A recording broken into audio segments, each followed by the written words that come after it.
In this video, I'm gonna show you how you can run the ETL for the target data stores. It's part of the BI Data Lake to Targets roadmap, and we are now running the ETL of the target data stores. The ETL is created in this step, and now we're gonna run the ETL. So we're gonna fill tables in the target data store or create target files.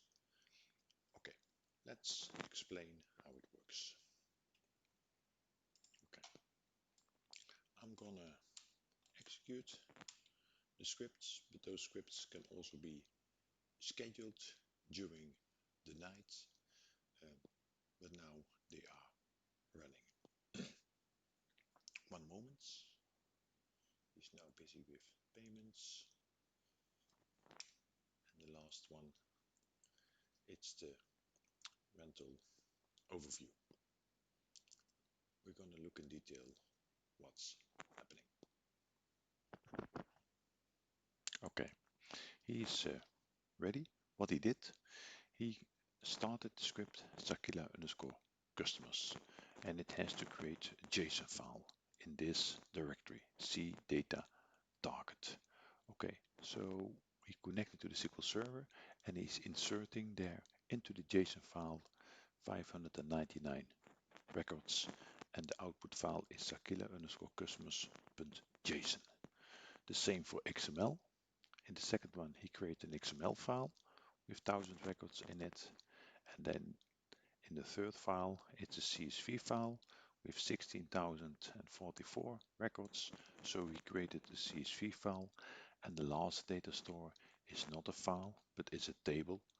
So in the table, you see the tasks here to update, historize, and insert the new records, 16,044. That's the way in which they works.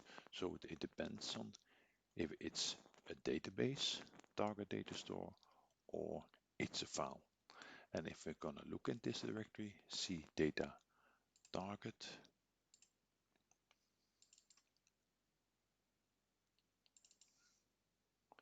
you can see here that he created here a CSV file, a JSON file for the Sakila payments. He's opening this file, and you see here the data available in it. And also for the XML file, he created here the XML file, and we can open the XML file, and you can put them in, you can bring them or put them to your customers.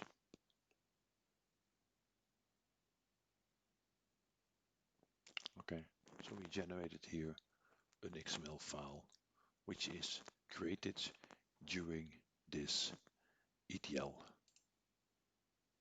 process. Thank you for watching this video, and I'll see you back in one of the other videos.